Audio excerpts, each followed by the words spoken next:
ભારતીય જનતા પાર્ટીએ એક મહિલા ઉમેદવારને ટિકિટ આપી છે અને એ મહિલા ઉમેદવારે જ્યારે નોમિનેશન ભર્યું તો એમાં એમણે જે મિલકત દર્શાવી છે એ સાંભળીને કદાચ તમારી આંખ પોળી થઈ જશે।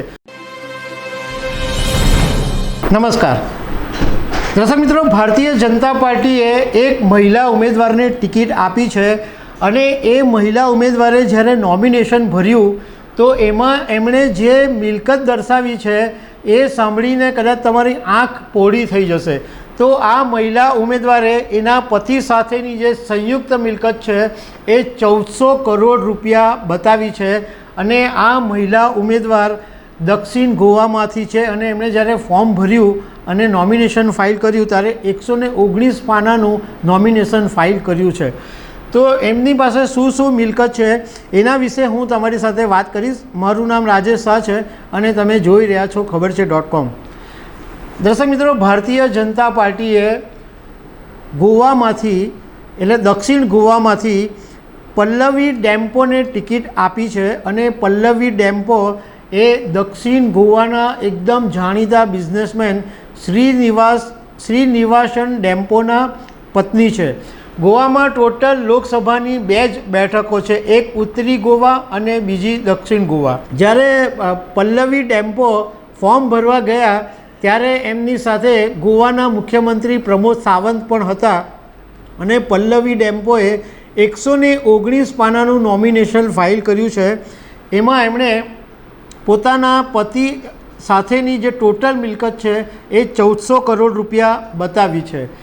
હવે આ જે ડેમ્પો ગ્રુપ છે એટલે જે શ્રીનિવાસન ડેમ્પો જે છે એમના ઘણા બધા બિઝનેસ છે।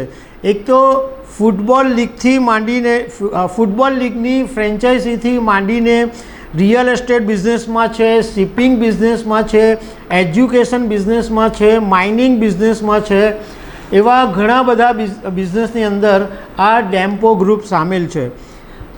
હવે આ જે 1400 કરોડની સંપત્તિ બતાવી એમાંથી પલ્લવી ડેમ્પોની ઇન્ડિવિજ્યુઅલ વ્યક્તિગત જે સંપત્તિ છે એ 255.4 કરોડ રૂપિયાની છે અને એમના પતિ શ્રીનિવાસન ડેમ્પોની 994.8 કરોડ રૂપિયાની સંપત્તિ છે। આ ઉપરાંત બંને દંપતીનું દુબઈમાં એક અપાર્ટમેન્ટ આવેલું છે અને એની વેલ્યુ 2.5 કરોડ રૂપિયા બતાવવામાં આવી છે અને લંડનમાં એક અપાર્ટમેન્ટ છે એની વેલ્યુ 10 કરોડ રૂપિયા છે।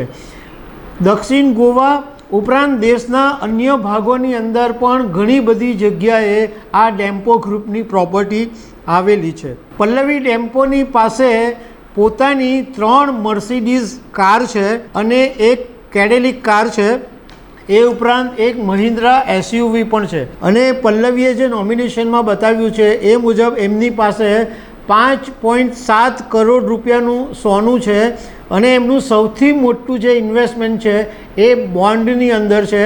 એમણે 217.11 કરોડનું ઇન્વેસ્ટમેન્ટ બોન્ડમાં કર્યું છે અને ખાલી સેવિંગ્સ જ 12.92 કરોડ રૂપિયાનું સેવિંગ્સ છે। 49 યર્સના પલ્લવી ડેમ્પો છે અને એમણે પુણેની યુનિવર્સિટીમાંથી મેનેજમેન્ટમાં ગ્રેજ્યુએટ કરેલું છે અને ગુજરાતની જેમ 7 મે 2024ના દિવસે ગોવામાં પણ મતદાન થવાનું છે। તો દર્શક મિત્રો, આવી અનેક વાતો સાથે અમે તમને મળતા રહીશું। Thank you very much.